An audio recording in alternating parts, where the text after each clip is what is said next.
itxasoa etorrian gora bera lastanka kulunka bat geldia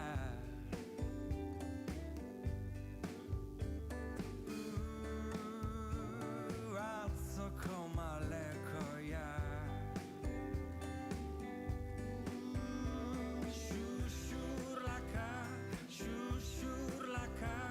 eten ezin afereka bigorputz amoretzu atzoko malekoia ez da non da nola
Bai, bai. Gasa. Bueno, arratsaldeon eta ongi etorri gaurko hitzaldira, barkatu arazo teknikoengatik, berandutu egin zaigu. Josi Arakama naiz, Getxoko udaleko euskara teknikaria, eta lehenik eta behin eskerrak eman nahi nizkioke Paula Kasarezi, gure gonbiteari baiezkoa eman eta etortzeagatik, bidai luze xamarra, ez da Paula? Eta eskerrak ere eman nahi nizkioke Egizu elkarteari, Getxoko udalarekin elkarlanean, hitzaldi hau antolatzen laguntzeagatik, zabalkundea ematen, eta beti babesa ematen hor egoteagatik, eskerrik asko Egizuri ere. Esan bezala, gaur Paula Kasarez dugu gonbidatu, bera Paula Iruñakoa da, ez da Paula? Bai, Iruñan sortua.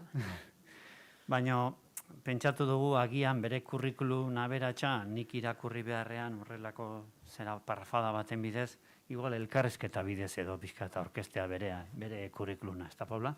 Bai. Okerrezpanago, Nafarroako Unibertsitate Publikoko irakaslea zara? Bai, bertzeak bertze. Bertzeak bertze. Bai. Eta ze fakultatetan, edo ze gai edo ematen dezu, edo... Bai. Giza eta hezkuntza zientzien fakultatean. Eta zehazki irakasletza graduetan, bai aurre hezkuntzan, bai lehen hezkuntzan, eskolak ematen dizkiet maistra gaiei. Hau da, eskoletan maisu eta maistra arituko diren gaztei. Eta hizkuntzaren didaktikari loturiko irakasgaiak, irakaste ditut. Zure kurrikuluna aztertuta ikusten da zure kurrikulunean ardatzetako bat dala belaunez belauneko transmisioa, ez da? Hor, 3 liburu idatziak dituzu baita ere, okerrezpanago 3 hietatik 2 gai hori belaunez belauneko transmisioa jarraitzen dute. Zer dala eta interes hori, edo nondik datorkizu? Bai, egia nik lehenbiziko ikasketak egin dituen euskal filologian, gero gizarte eta kultura antropologia ikasi nuen, eta nire interesa ez zuten asetu, ez batak ez bertzeanik soziolinguistika arloa gehiago jorratu nahi nuen, eta antropologiaren ikuspegitik, baino hizkuntzaren giza nolabait gertakaria, ez? Eta bereziki hizkuntzen eta kulturen segida bizitza, eta zehazki gurea, ez? Euskararen belaunez belauneko jarraipena, Euskararen segida, biziraupena, zertan datzan, gaur egun zegako dauden, eta horri eskaini nion nire doktoretza tesia. Tesi. Oso ondo. Hizkuntza eskubideen gaia ere jorratu duzu, ezta? Izan zinen hizkuntza eskubideen behatukiko lehenengo zuzendaria, oker ez banago, Bai, eta horri buruzko liburu bat ere idatzia duzu. bai, zerbaitean urte batzuetan aritu nintzen batipat gogoa horretan bilduta, eta gero ikerketa asmoa gehiago larratu nuen errantuzun bezala, belaunez belauneko jarraipenaren edo transmisioaren arlora. Bai. Oso ondo, bueno, ikusten duzu, jarraitu halko genuke, ezta? Ze euskaltzain, ez dakit urgazlea bai, baina ez dakit euskaltzain oso zaren ja dagoeneko. Ez, urgazlea. Urgazlea zara, baina izendatua zara ja oso izateko. Proposatua Proposatua, bai. hobeto esan da, bai. Eta azkenik aipatuko nuke Euskara Bidea, Nafarroko Gobernuaren menpeko instituto horretan ere ari zarela edo, ezta? Bai, gaur egun ere lanbide nagusia hori da. Euskaren Nafar Institutuan, Nafarroko Gobernuaren erakunde autonomo batean, lan egitea. Izan litzateke Nafarroan, Euskal Autonomia Erkidegoan Eusko Jaurlaritzaren hizkuntza politikarako sailburu ordetza dena, gutxi gora bera. Bueno, hoxe duzu Paula Casares, gaurgo gonbidatua, eta luzamendurik gabe, besterik gabe, berari pasako diogu hitza, bere hitzaldia garatu dezan. Esker mile. Kurrikulumean aipatu diren gauzen artean, ez da aipatu zehazki agian agerikoa delakoz, baina nik nahiko nuke azpimarratu edo nabarmendu divulgazioa. Hau da, gaurko bezalako saioak, hitzaldiak ematea. Eta nik balio handia ematen diot horri. Uste dudalakoz lan hau beharrezkoa dugula, familiei edo gure aurren hizkuntza sozializazioarekin kezka duten eragilei, izan ikastetxetako langilei, izan hezitzailei, diskurtso mezu batzuk gure ikerketatik ateratzen ditugun informazioetatik eta hausnarketetatik modu divulgatiboan horiek helaraztea. Eta gaur halako eskaera hartu dut zuen aitzinean aritzeko horren gainean, eta saioari asmenta emateko nahiko nuke gogoeta bat egin. Eta gogoeta hori laburbilduko nuke esaldi honetan. Bai inozoak ginen gaztetan. Eta zer erran nahi dut hori diodalarik.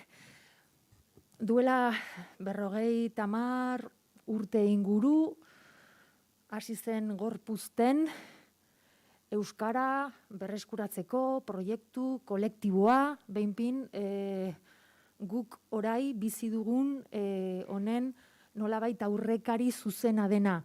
Egia da euskararen aldeko gizarte mugimendu handi batzuk izan zirela, baita 19. mendean ere eusko pizkundea eta gero 20. mendean ere izan zen aldeko mugimendu hori, 20. mendearen hasieran. Baina gutxi gora bera 60ko hamarkadan edo hasten da, adibidez ikastolen mugimenduaren bidez, edo helduen euskalduntze eta alfabetatzearen mugimenduaren bidez, euskara berreskuratzeko proiektu, erran bezala, kolektibo bat gaur egun nolabait jarratzen duena bertze eragile batzuen, bertze modu batzuetan instituzionalizatze maila altuagoz, baina funtsean gizartean masa kritiko handi edo nabarmen batek bultzatzen duelakoz. Horregatik diot nolabait bai inozoak ginen gaztetan, neure burua edo geure buru modu plural maiestatiko batean hitz eginta, kokatzen dugu nolabait mugimendu horren segidako moduan, hemen gauden gehienok ezkinen orduan sortuak, baina bueno, imaginatu ez, nolabait subjektu sozial bera garela. Orduan, duela 50 urte zeguti genekien. Etzagon hizkuntza bat berreskuratzeko eskulibururik, etzagon nolabait eredurik ere, gaur egun arront eredu guti ditugu, oso ongi aztertuta dago, hizkuntza bat nola galtzen den, hizkuntza baten iraungitze sozialaren mailak eta faseak zein diren. Arront ikertuta dago hori. Aldiz, zer referente guti dauden, jakiteko nola indartzen den, nola bizi berritzen den edo indar berritzen den gizarte erabilera apalduta duen hizkuntza bat. Eta orduan, garai horretan, gure inoxokeria horretan ez, oinarritu ginen baieztapen batzuetan, ez? Eta baieztapen horietako bat, sinetxe egiten genuen horretan zen, euskara eskolan sartuta salbatuta egongo da.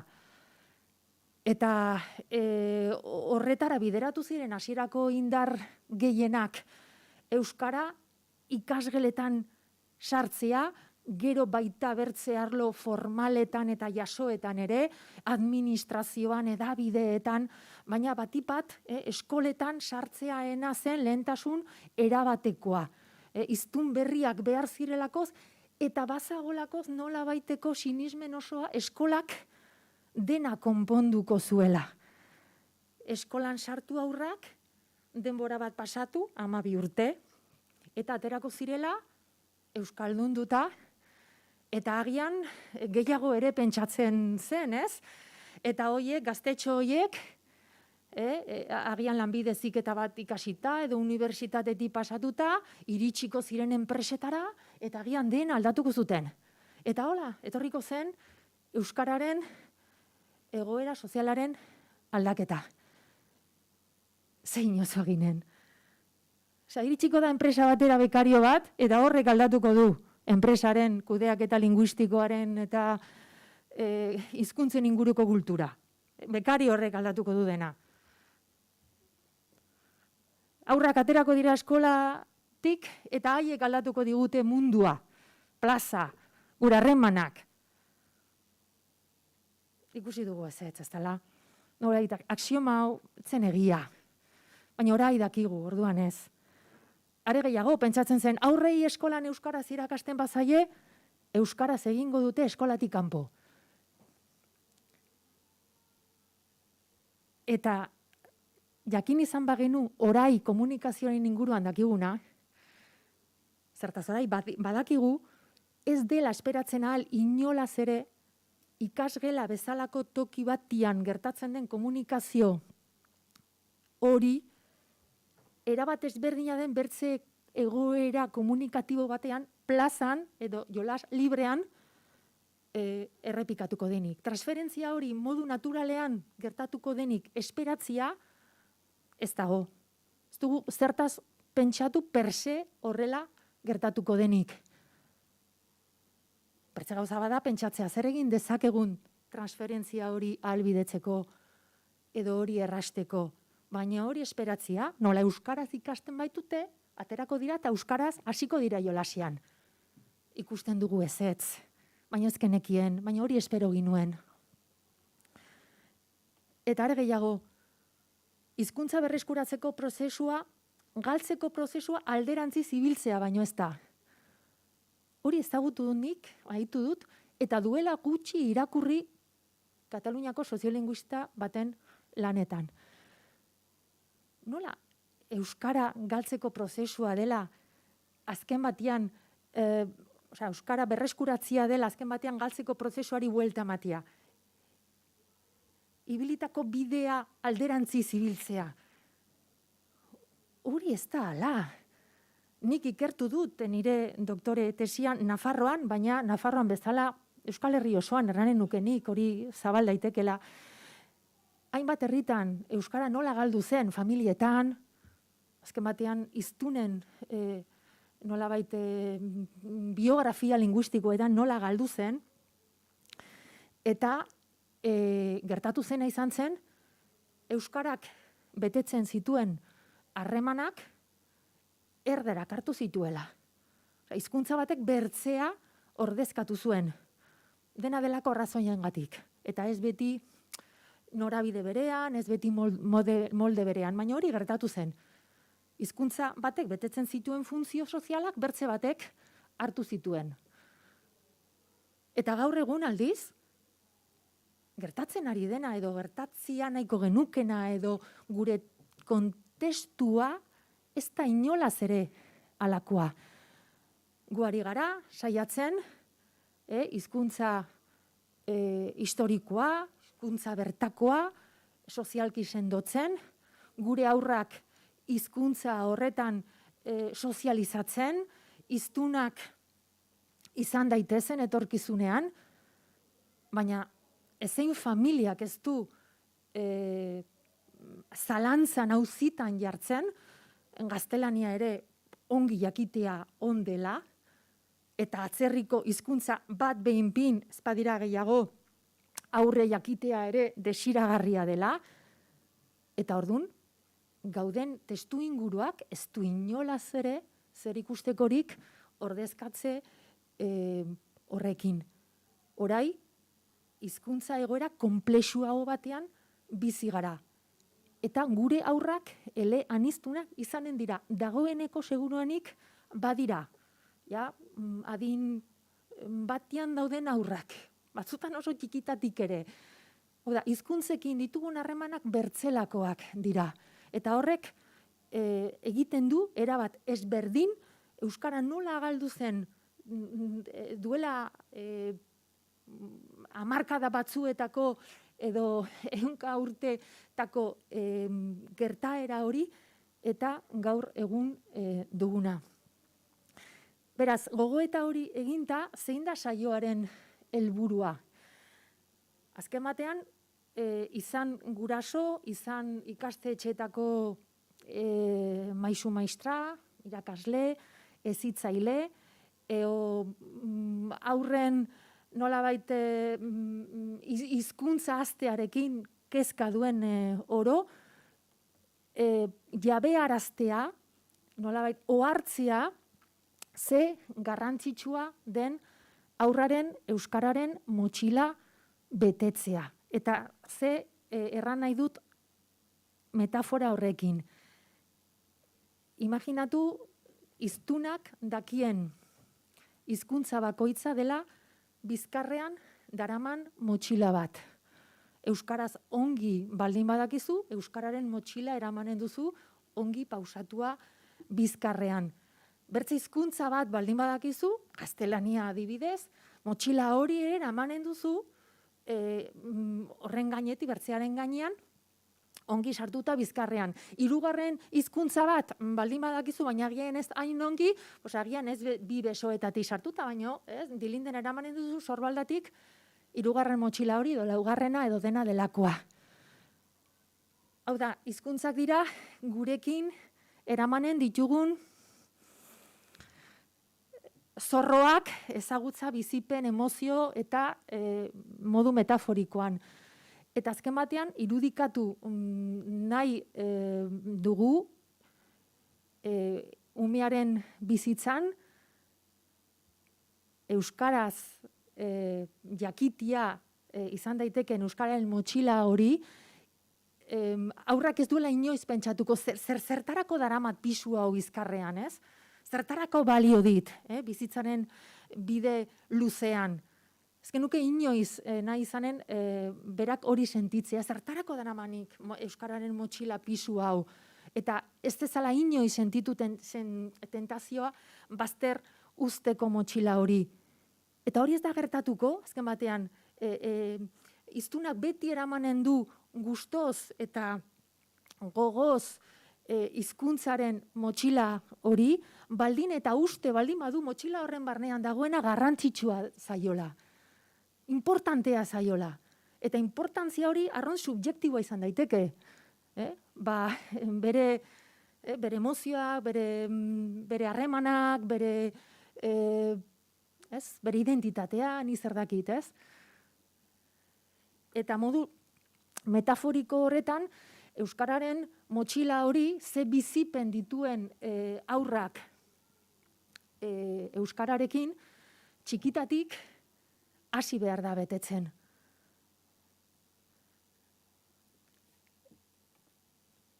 Saioaren helburua funtsean da ohartaraztea familiei, hezitzailei, irakaslei aktiboak izan behar dugula euskararen arloan. Gaur egun euskarak behar du nolabait familien aktibotasun hori, aurren testuinguru hurbilaren aktibatasun hori. Euskarak belaunez belaun segitziak ez du nolabait ez dio erantzuten inerzia bati.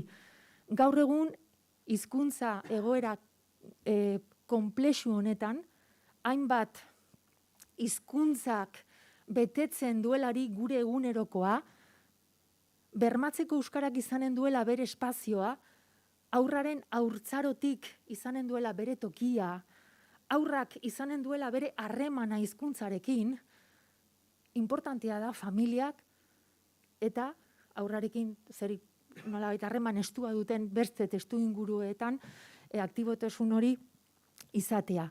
Eta nolabait klabe horretan aritzea. Goazen aurren euskararen motxila betetzea.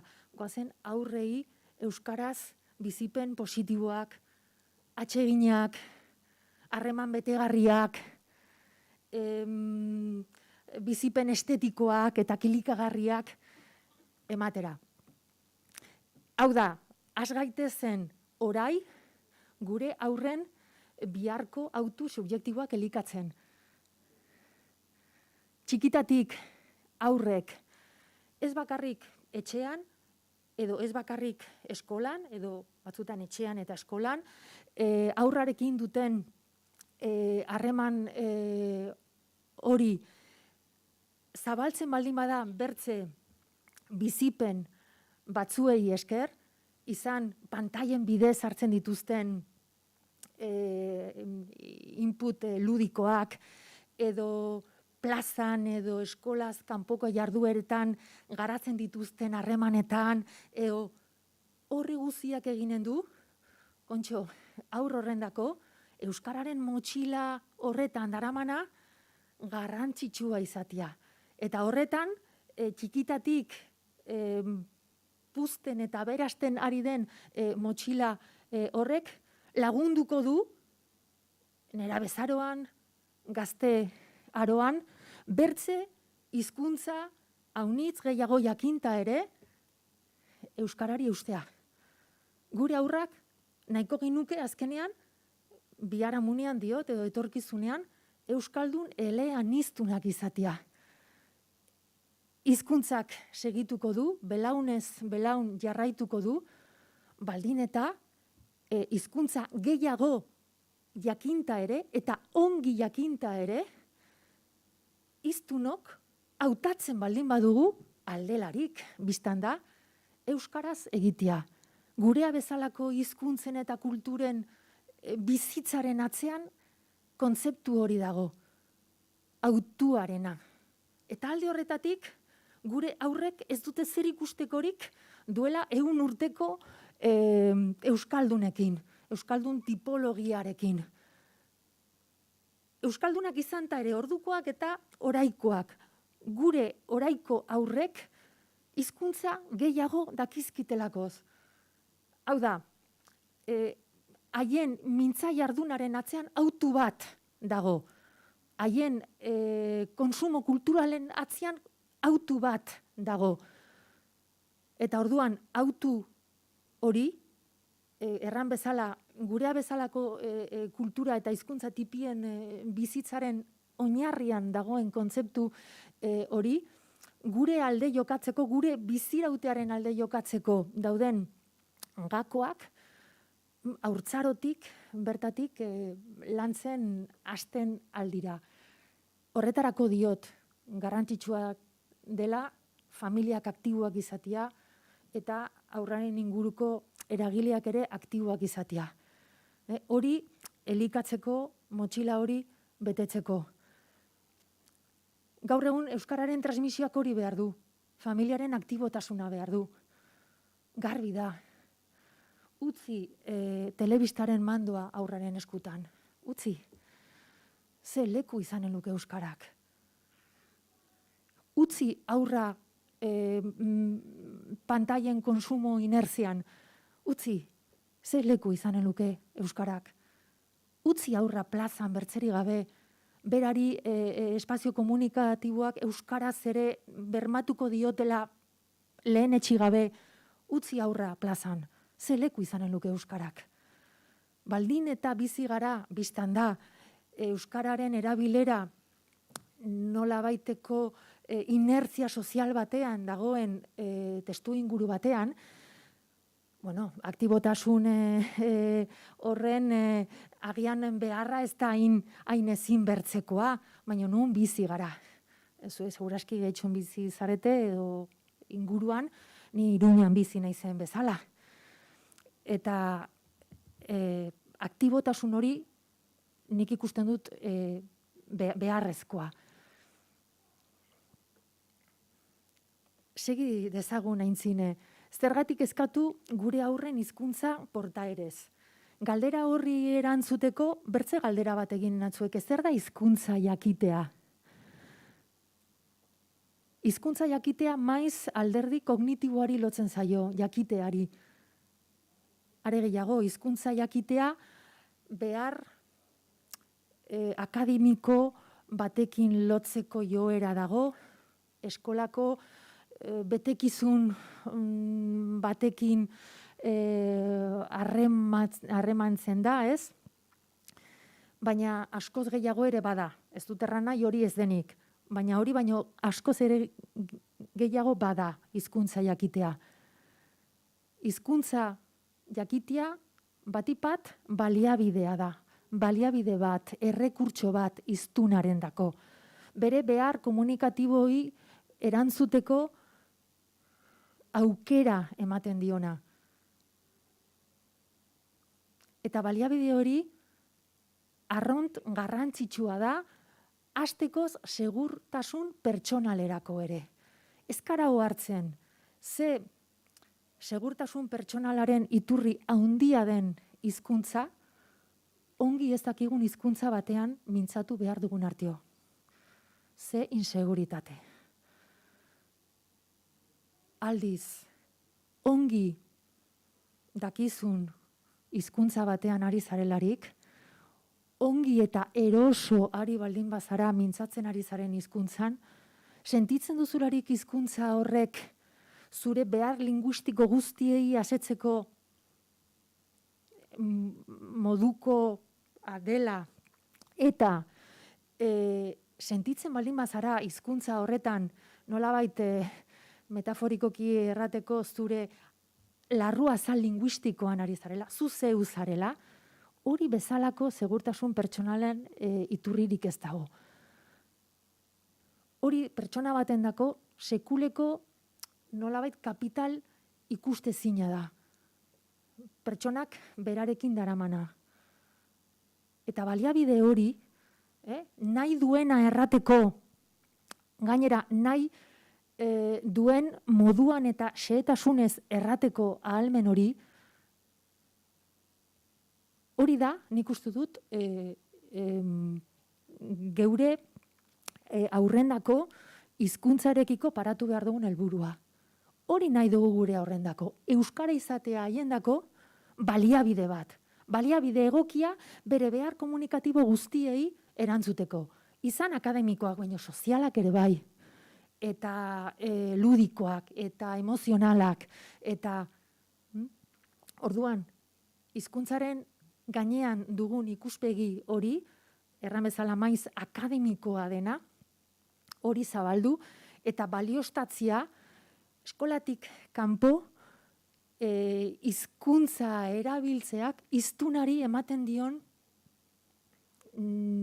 nolabait aukera hizkuntza izan daiteken baliabide sorta edo nolabait baliabide oso hori izan daien. Akademikoa eta akademikoaz gain gainerako guztia. Ongi dago euskaraz teorema matematiko bat azaltzen jakitea, hori eskolaren betekizuna da, eta hori aurrek ikasten dute eskolan. Edo historia pasadizo bat kontatzia, hori ere betekizun akademikoa eta eskolak irakasten du. Baina lagun urkoa xaxatzia, txistia kontatzia eta xelebre izatia, tankera horretako hizkuntza gaitasunak, hoiek ere oso garrantzitsuak dira. Eta familia bezala, hoiek ere baloratu behar ditugu. Eta jakin behar dugu, hoiek batipat, ez bakarrik, baina batipat eskolatik kanpo gara daitezkela. Naiz eta eskolak, azken urteetan, gero eta garrantzia handiagoa eman ahozkotasunari eta ikasleen komunikazio gaitasun osoari. Izan hizkuntza gaitasun formala, nola ez formala. Baina eskolan ikasten duten hori, behar da eskolatik kanpo garatu, harremanetara eraman, barneratu eta gozatu harremanetan. Orduan, hizkuntza batipat baliabidea da. Eta baliabide horrek segurtasun pertsonalerako, harremanetarako eta kultura identitaterako ere garrantzitsua da. Hizkuntzak kultura leihoak direlako zalde horretatik. Orduan, gatozen aurreko galderari, zergatik kezkatu gure aurren hizkuntza portaerez, eta hoiei eragina izatea.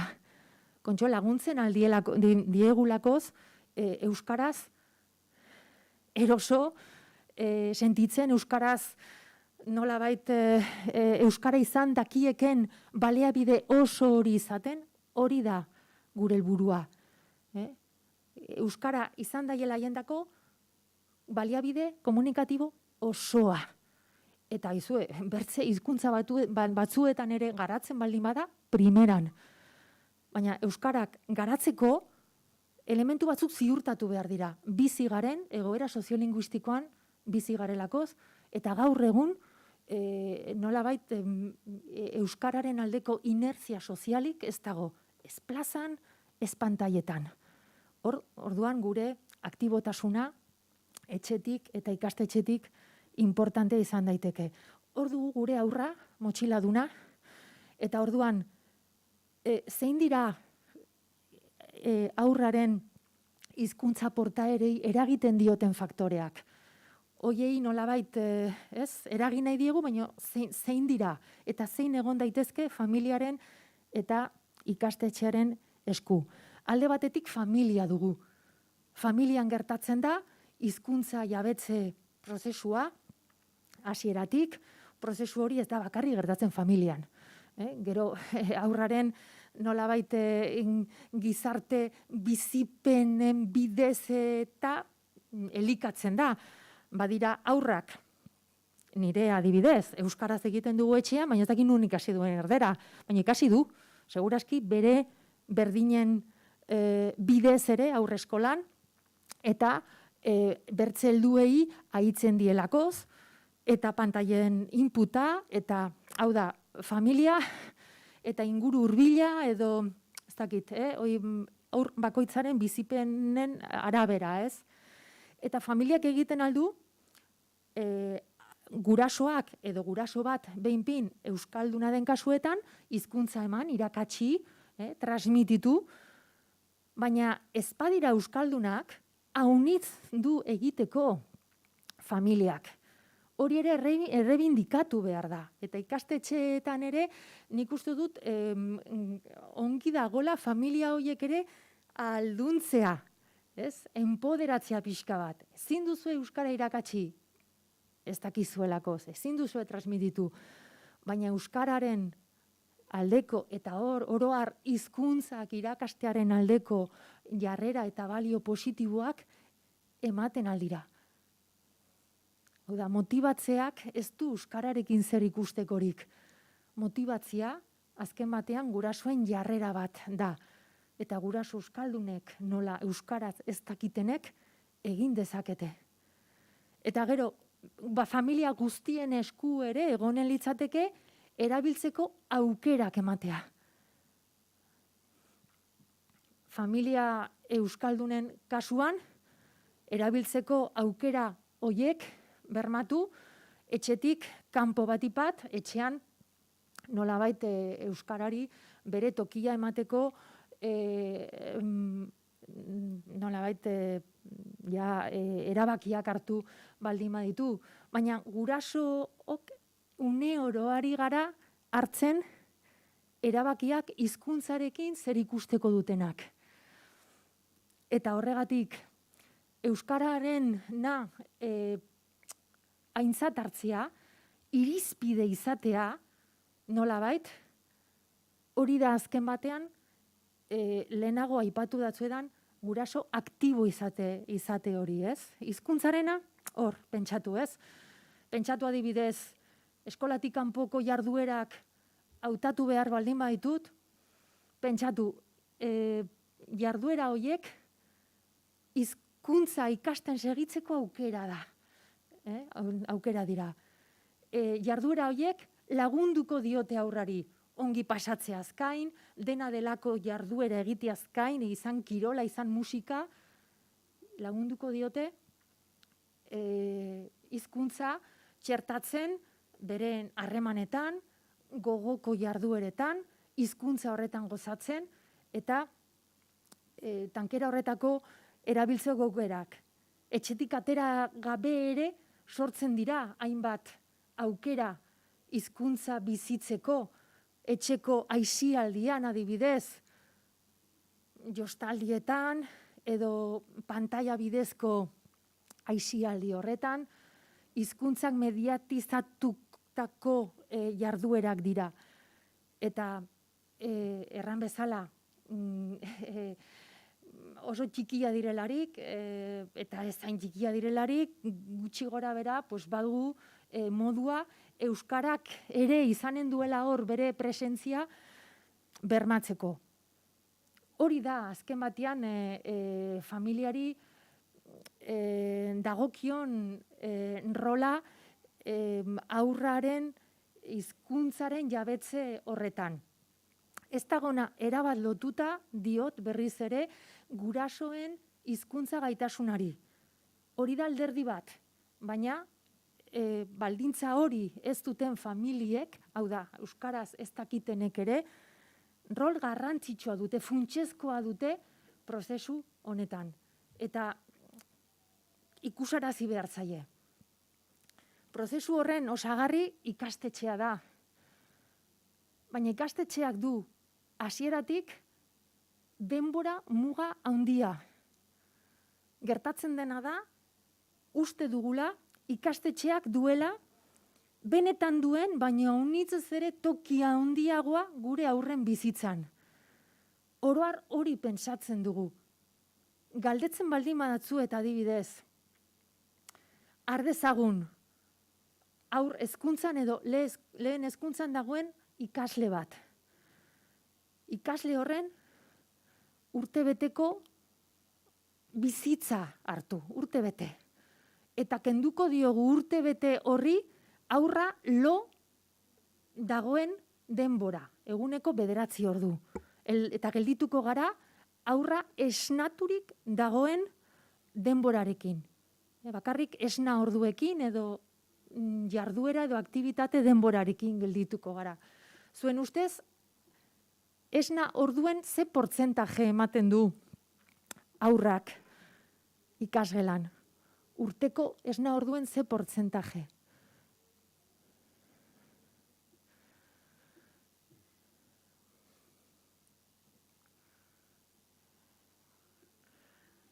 Ikusten zaituztet hola kalkuluak egiten, gutxi gora bera. Altatxu, bastan erranten dugun bezala, gutxi gora bera. Ez duzue ideiarik. 25. Ze iruditzen zaizue? Gutxi. Gutxiago izanen dela, zenbat botako zenuke? 20, 20.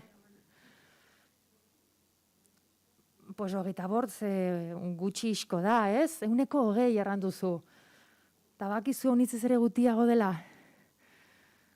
Ikasgelan 15 edola emate dute.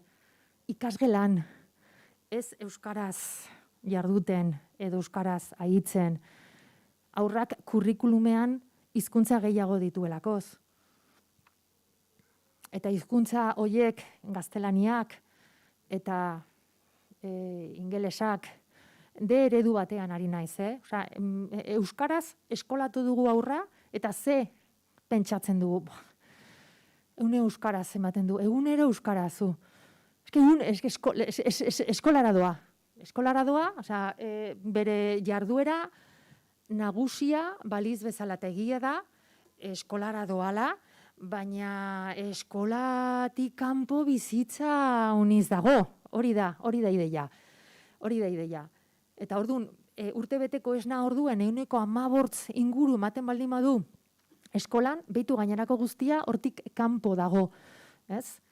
Hau da, eskolari batzutan begiratzen diogu hizkuntza irakaste edo hizkuntzaz jabetzeko prozesuan eragile nagusia baliz bezala, eta eskolak egiten du bere lana ongi, oso ongi, baina eskolak du batipat, hasieratik muga denbora handia. Eta gero, eskolak bere arloa zainduko du, baina eskolatik kanpo errandugu oso importantia da. Ikasketa kognitiboaz gain, hizkuntzari loturiko bertze ikasketa batzu sozialak, emozionalak, ez daudelakoz guztiz eskolan. Eta horiek bermatzen dira familian, bermatzen dira plazan. Baina hor dago, eskola, eta irudi horretan agertzen den bezala, osatzen aldute. Familiak eta eskolak osagarriak izan daitezke, ez? Eta osatu, nolabait modu osagarrian eta batian ikasten dena bertzean sendotu edo batian motibatu bertzearekiko, eta nik uste dut bai familiak, bai ikastetxean, ideia hori garbi izan behar dela, hizkuntza jabetze prozesu honetan eta helburua baldin bada aurra hiztun osoa bilakatzia, oso osagarriak izan daitezkelakoz. Eta hori dena gertatzen da testu inguru zabalago batean, plazan, herrian, komunitatean, eta igual herri batean bizi gara, nun ez dagoen eskaintzarik, eskolaz kanpo, jarduerak euskaraz egiteko. Kontxo, gabezia handia izan daiteke honetarako. Edo bai, badugu, baina hedabide mailan aldibidez, bizi duguna edo gertatzen dena ez dago komunitate hurbilaren esku, oia alderdi makrosoziolinguistiko bat izan daiteke, piztu telebista eta ze aukera ditugun eduki kulturalak edo nolabait pantaiaren bidezko hori euskara sartzeko, hori ez dago ez familiaren esku, ikastetxaren esku, ez haunitz, ez plaza herria edo udalerriaren esku, baina horrek ere biztan da eragiten duela. Eragiten duela aurrak hizkuntzarekin harreman osoa eta nolabait asebetegarria izateko prozesua. Importantea da jakitea familian ikasten den hizkuntza edo eskolan ikasten dena, erabilera finkatzen dela, nolabait edo ikaste hori finkatzen dela erabilera sozialaren bidez. Erabilera soziala, hau da, plaza, herrian, komunitatean garatzen dena euskaraz, ze harremanak, jarduerak, horrek laguntzen du, bai etxean ikasi den edo etxean gertatu den transmisioa edo eskolan gertatu den hizkuntza irakastea benetan sendotzen eta erabilera finkatzen du.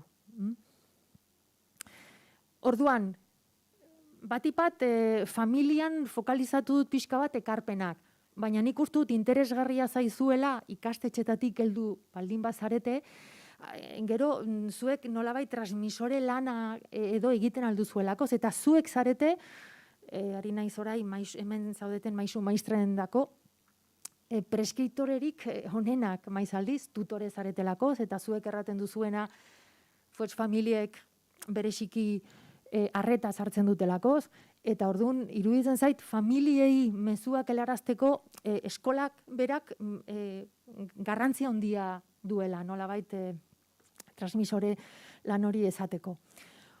Orduan, familiaren esku dago euskaraz jabetzeko prozesua zaintzea. Eta hemen baitugu nolabait aukera ezberdinak. Euskaraz jabetzeko prozesua zaintzea, fokalizatuta euskara bera transmititzen duten familien kasuan, hizkuntza goxo eman.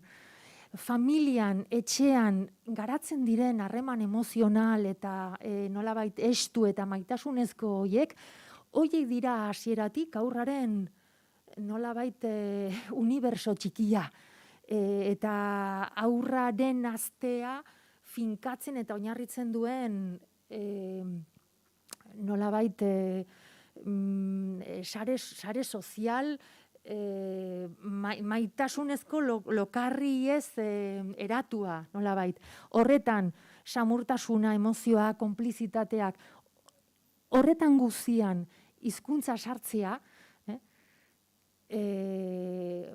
nik hori lotuko nioke hizkuntzaren transmisioaren ideiari.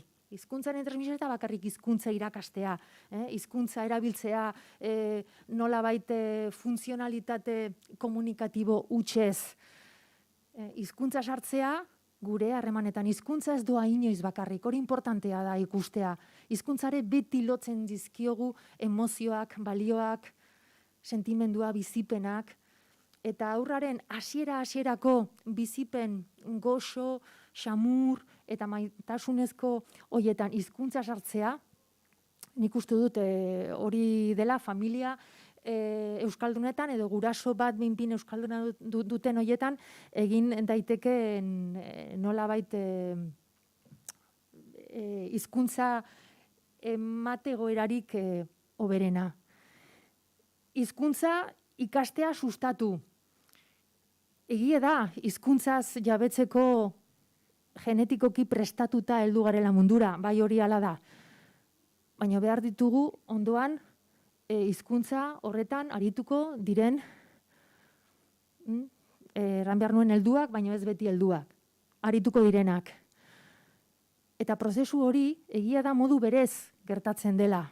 Erran dut, ez da bereziki beharrezkoa uniz zaintzia, baina gure egoera soziolinguistikoan jakinta etxetik atera eta agian euskaraz aditzeko eta aritzeko aukerak urritu egiten direla inbertze, etxean baldin badugu aukera hori hizkuntza emateko prozesua sustatu, bereziki sustatu.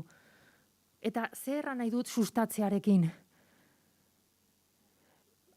Aurra oraindik hizketan hasi ez bada ere, eta hau arraunt hiztun senari lotuta dago, mintzatu egiten diogu.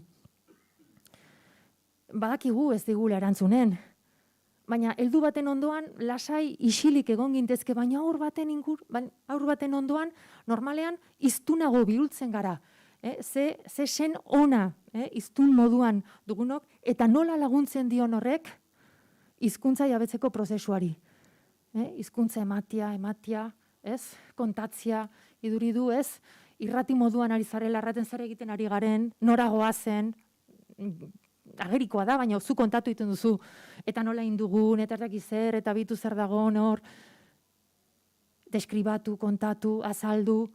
Gero, halako batean hasiko da hizketan, enbizik hitzak, gero hasiko da repertorio zabalagoa, repertorio lexikoa, gero hasiko da ideiak lotzen, esaldiak eratzen, eta behin hizketan hasten delarik, aurrari galdegin, deskribarazi, kontarazi, argudiarazi, arekin solastatu. Hori oso importantea da.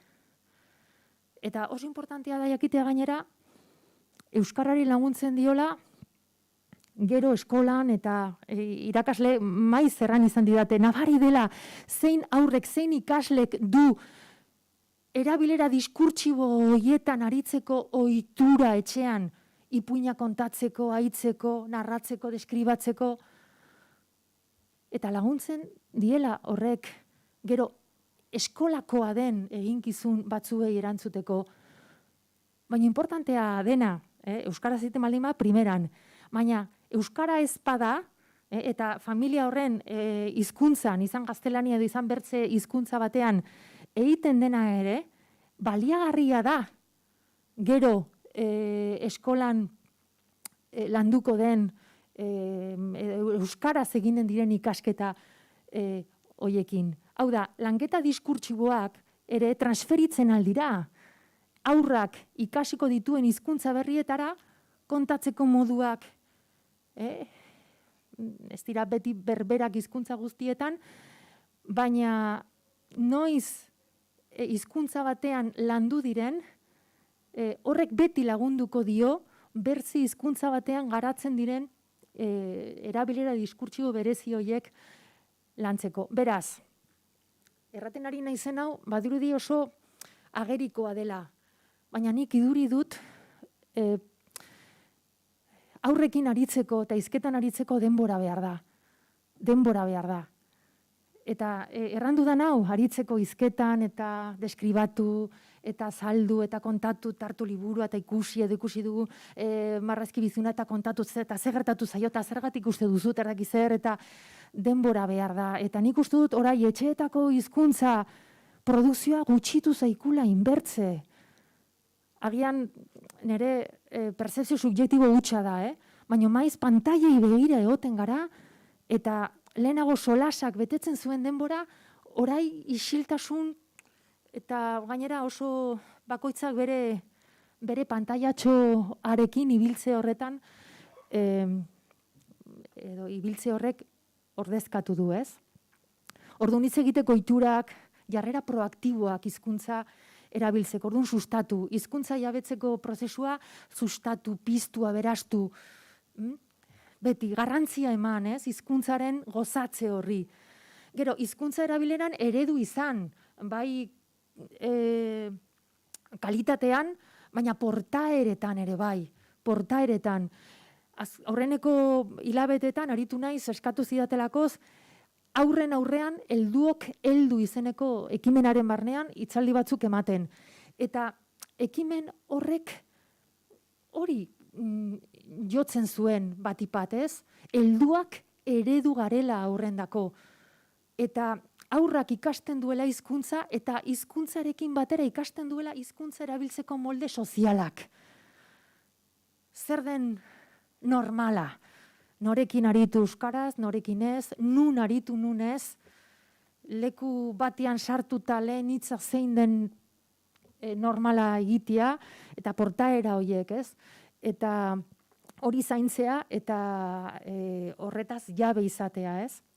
Eta eskolaren lana osatzea eta sendotzea. Lehenago aipatu dudan ideia, hau da, eskolatik kanpo aukerak emanta hizkuntza horretan euskaraz egiteko, ez? Familiaren esku dago etxeko erabilera ziurtatzea. Eta hemen sartzen da familia bakoitzak eratu egiten duela bere elkarbizitza linguistikoa. Familia bakoitzaren nolakotasunaren arabera. Batzutan, hizkuntza gaitasunari erabat lotuta edo koherentea da, eta bertze batzutan, naiz eta euskaldunak izan bi gurasoak, ez dago ohiturarik egiteko euskaraz. Batzutan familiak nahiko luke hori hobetu. Batzutan familiak aitzen du eskolaren aldetik adibidez garrantzitsua den euskaraz egitea etxean. Nahiko lukete gurasoiek hori hobetu, hori aldatu, adibide hobea eta testuinguru hobea eman aurrari etxetik bertatik, baina hizkuntza ohiturak aldatzea ez da erraza. Hori hala da, ez da erraza. Bitu euskaraldia egiten dugu hizkuntza ohiturei eragiteko, egin dugu berriki batipat aurrekin harreman zuzena duten helduen ohiturak aldatzea helburu zuen ekimen hori familian berian ere zaila da. Eta gainera familian gertatzen diren harremanak hain estuak dira, nun zenbat eta estuago orduan eta zailago hori aldatzea. Zertaz, ogia erosten dugun horrekin euskaraz egiten hastea errazagoa izan daiteken zure bizilagunarekin edo zure bikotekidearekin hastea baino. Eta nik uste dut familia horiei planteatzen zaiela aldaketak egin nahi baldin baituzte horren inguruan eta euskaraz gehiago egin, euskarari leku handiagoa eman beren harremanetan eta batipat etxeko elkarbizitzan, familiaren elkarbizitza linguistikoan, bidea izan daiteke aldaketak noski adostea, hori erabakitzea, lehenbizikoa, eta gero gutxika egitea, gutxika planteatzea. Ez zerotik egunera, ez egun batetik bertzera. Osea, gaurtik aintzina egin dugu dena euskaraz.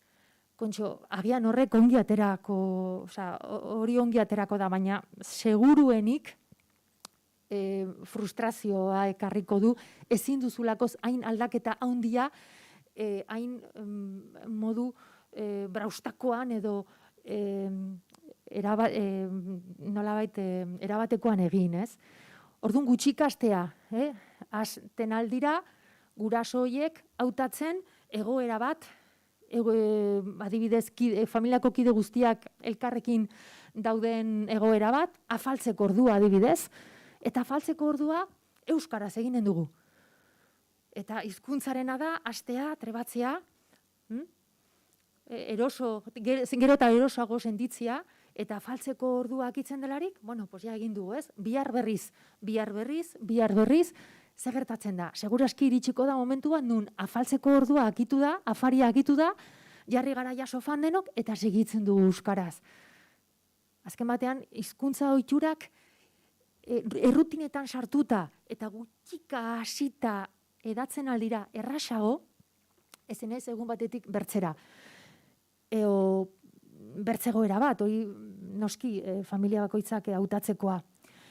Bitariko bikoteak, hau da, batek badaki euskaraz bertzeak ez dituzten familietan, garrantzitsua da ikusaraztea guraso hoiei nahi baldin badute aurrek hasieratik, etxetik, bi hizkuntzak jakitea, hori posiblea da, literatura zientifikoa halako testigantzez beteta dago. One parent, one language izeneko nolabait esaldiak, esaldi horrek biltzen du kasu hauetarako dagoen aukera, ez? Aukera dago biak ikasteko baldin eta guraso bakoitzak berean egiten baldin badu. Baina garrantzitsua da, gizartean hizkuntza hegemonikoa ez den, hizkuntzan mintzatzen den gurasoak, kasuetan euskaraz egiten duen gurasoak, jakitia nahi baldin badu aurrak berarekin duen harremana euskaraz sentitzea eta euskararekin identifikatzea, hau da, aurrak euskaraz erantzutea guraso horri, importantea dela trinkotasuna eta nolabait koherentzia. Trinkotasuna da alde batetik denbora ematea aurrarekin, hizkuntzaren transmisioa gauzatzen da harremanen bidez. Orduan, euskaraz dakien guraso horrek denbora ematea aurrarekin, eta aldala euskaraz egiteko moduan, zertaz batzutan bertze gurasoa edo bertze batzuk baldin badaude, harremana ez da euskaraz garatzen, orduan euskaraz aritzea aurrarekin, eta maiz, ez noiz behinka, eta aurrarekin euskaraz aritzea aldala beti, edonon eta edonoren aurrean. Guraso horrek hizkuntza aldatzen baldin badu, eta batzutan erderara jotzen baldin badu, eske tortzen delarik amaginarre batxaldetan orduan berak ez dakit orduan aldatzen dut, eta zaila izanen da aurrak guraso horrekin duen harremana euskararekin identifikatzea. Orduan, trinkotasuna eta koherentzia. Hori da normalean gomendatzen dena gurea bezalako egoeretan, bitariko familien kasuan, euskarak ere bere tokia izatea eta aurren lehen hizkuntza ere izan dadin. Nik beti aholkatzen dut, eta aholkatzen dut nire esperientziatik ere. Gure familiak ez dira hizkuntza aldetik homogeneoak. Gu bizi gara familietan, eta agian aitatxa amatxik ez dakite euskara, edo izeba batzuek ez dakite, gure lagun kuadrillan guztiek ez dakite, eta zer gertatzen da, nahi baldin badugu familia batean, adostu baldin badute gurasoek, eta jendako importantea baldin bada hori zaintzia, hau da, euskaraz dakien gurasoak beti, eta modu koherentean eta trinkoan egitea euskaraz aurrarekin, guk aldeko giroa behar dugu gurean, konplizeak behar ditugu. Eta hori euskaraz aurrarekin beti egiteko, eroso bizitzeko, nik uste dut hori behar dugula komentatu gure inguruan. Ezu, hola egiten dugu, nik aurrari beti euskaraz egiten diot. Berdin da nun eta berdin da noren aintzinean. Garrantzitsu baldin badazuk aitzea, gero erranen datzut, edo ondoren erranen datzut itzuliko du zer errandudan. Baina gure inguru hurbilari, guretako importantea dena komentatu, jakinarazi. Maite baldin bagaituzte lagunduko digute. Eta seguraski konplizere izanen ditugu, edo behinpin ulerbera izanen dira. Baina batzutan, aski zaila da ohiturak aldatzea, edo euskarari bere toki ematea bizi garen testu inguran ez dugulakoz dena alde, nun zaindu behar dira, olako konplizeak eta horrelako testu inguru gozoak, ez? Eta euskaraz gutxi dakiten gurasoi zer erran lehenago aipatu dudana, ez? Etxean euskarari tokia egitea garrantzitsua dela, haiek ez jakinta ere, aurren eskutan paratzen dituzten erabiltzeko aukerak, pantailen bidez, jolasak, eta gero autuak etxetik kanpo bermatuz. Familiaren esku dago euskara etxekotzea, euskara etxean, etxeko bat gehiago da. Euskara bere tokia du gure etxean, gure harremanetan, gure aisialdia gozatzeko aukeretan eta baliabidetan. Euskara ohiko egitea, ez? Etxeko bizitzan. Eta horretarako, azkeneko urtetan baliabideak ugaritu dira. Interneten, sarean ditugu hainbat eta hainbat baliabide. Zorionez eta gure bizi berritze prozesu honetan berean dauden hainbertze hizkuntzak ez du halakorik. Baitugu aurre iskentzeko haunitz baliabide eta gero eta gehiago erakargarri eta gozagarri. Beraz, hitzaldi batean guraso batek erraten zidan, orduan zer egin beharko nuke, TDT itzali, aurrak ez ikusteko aldi oro, Disney Channel edo erderaz dauden kanal tematiko ugari hoiek, zertaz eskaintza ikaragarri zabala da, ez? Eta nik uste dut ez inolaz ere, ez dela hori bidea, erdara nagusiek eta eduki kultural oso erakargarriak bideratzen dituzten hizkuntzak hor daude eta hor egonen dira. Gure rola, gure eginkizuna guraso moduan izan daiteke, hoien ondoan ere bada, eta gainera gurea dena, eta ez da inaundia, baina gauza divertigarriak ere badira euskaraz, eta gozatzen aldugu, eta batzutan hoiek bilatu behar ditugu. Batzutan hoiek ez daude momentuan, eta mando aldatuta, eta katean topatzia. Batzutan, eta bitu zuek, egoera hobean zaudete, ETB 3 duzue, baina Nafarroan toki guztietan ez da ikusten, eta duela urte batzuk etzen ia inon ikusten. Pentsatzazue, Zagon aukerarik marrazki bizidunak ikusteko aurrek. Bazen telebista bat, Iruñerrian emititzen duena, gero ja itxi zuen diru kontuegatik, eta horren falta ikusita, hasi zen botatzen, eta ze bota eta Kalimero zo.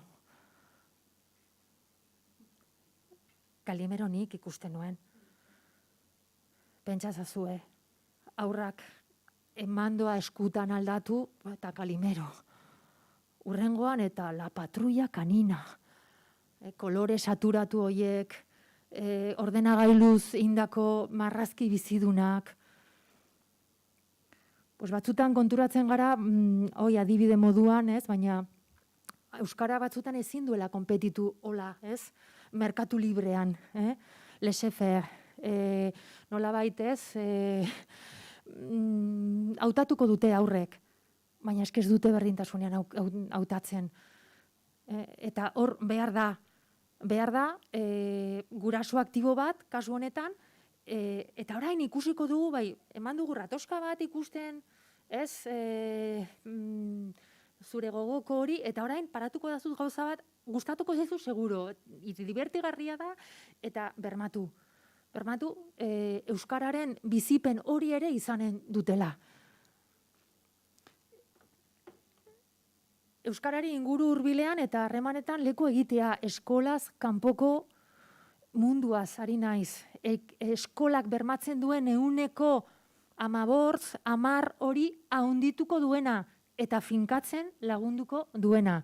Eta hemen sartzen dira eskolaz kanpoko jarduera ohikoak, kirola, musika, antzerkia, dena delakoak, eta bertze batzuk noizbehinkakoagoak, artistikoagoak direnak, antzerkia, pailazoak, ipuin kontaketa, baina bizipen kilikigarri, gozagarri horiek ere oso beharrezkoak dira. Aisialdiaren garrantzia zohartzean, ze ideia nahi dut lehenago aipatu datzuedana. Zuei garbi izatea, familiaren hizkuntza transmisioa eta ikastetxeko ikastea, eskolaz kanpoko aisialdian finkatzen da. Hau da, aisialdia garrantzitsua da, laguntzen duelakoz, bertze esparruetan aurrak jaso duen hizkuntza input eta ikaste hori, bere berdinekin dituen harremanetara eramaten. Eta hori oso importantea da. Hizkuntza transmisioaren arloan, orai artio etzaio horri duen garrantzia eman, aurrek dituzten harreman horizontalak. Hoietan txertatzen baldin bada hizkuntza eta hizkuntza sendotzen baldin bada aurren arteko harremanetan, jauzi garrantzitsua egin dugu aintzine.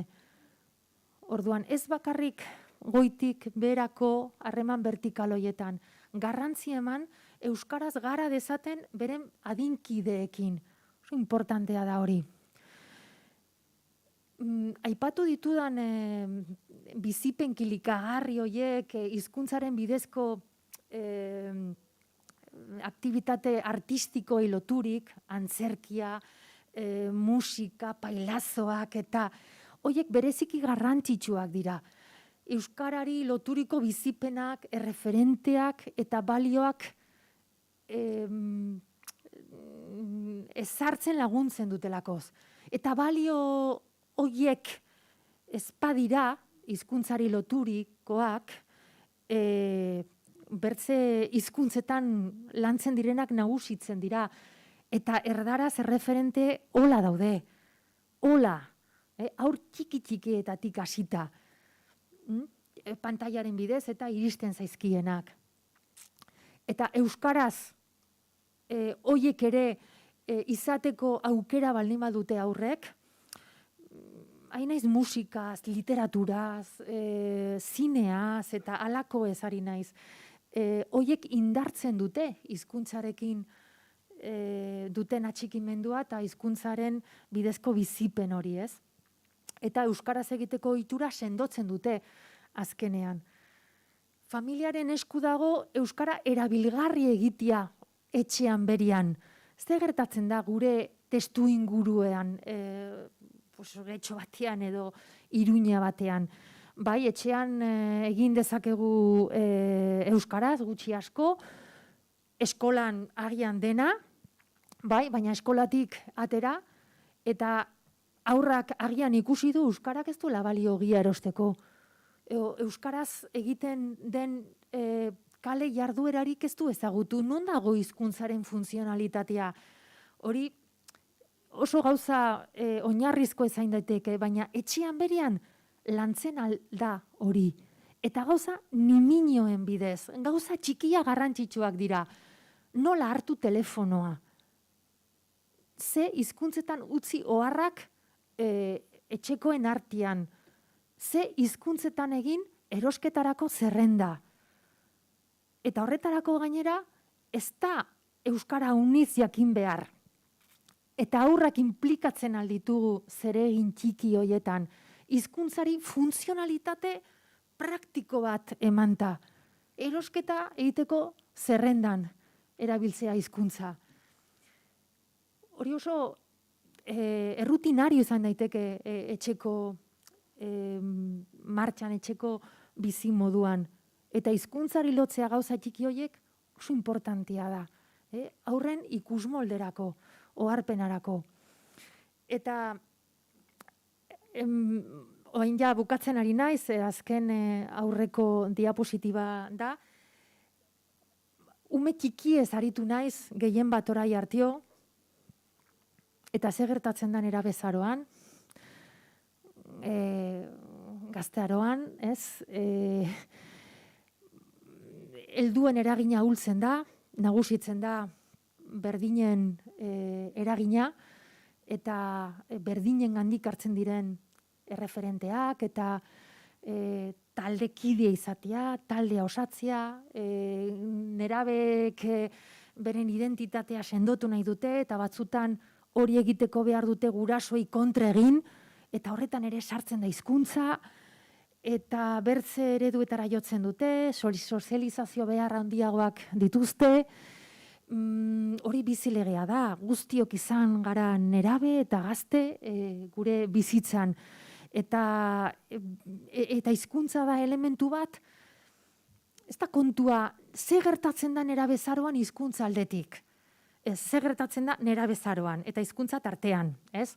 Orduan, alde horretatik testu inguru horretan nolabait irakurri nerabezaroko hizkuntza ohitura hoiek, baina hitzaldi honen bidez aipatu nahi izan datzuedana da funtsean nolabait gazte bati, nerabe bati hizkuntzaren, euskararen inguruko bizipenak eskaintzea, euskaraz egiteko aukerak ematia ongi da, baina haunitzez ere eraginkorragoa da txikitatik aur hori gero nerabe izanen dena, aur horrek duen euskararen motxilari, ja hasieratik sartu baldin badizkiogu hizkuntzari loturiko bizipen, alderdi emozionalak, diskurtsoa, motivazioa, harremanen bidezko atsegina, eta hori dena, ez? Erran nahi dute, hizkuntzarekin dugun harremana hiztun moduan, ez da improvisatzen, ez da egun batetik bertzera. Hori da nolabait prozesu bat. Eta alde horretatik familiak hori badu txikitatik elikatzeko aukera. Naizta, nerabezarei bertze eragiteko estrategia,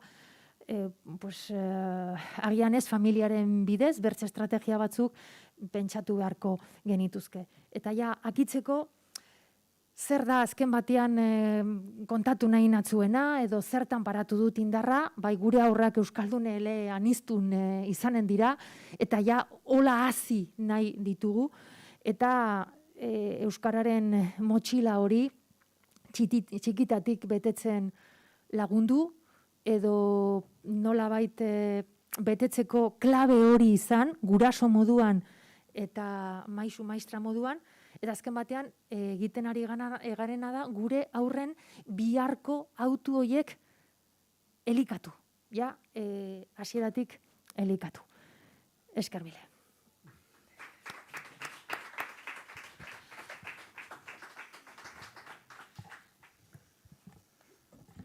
Bueno, eskerrik asko, Paula, ez dakit galderetarako edo ez dakit hausnarketetarako tartetxoa edo zabalduko dugu. Mikroa edo daukat hemen, orduan animatu.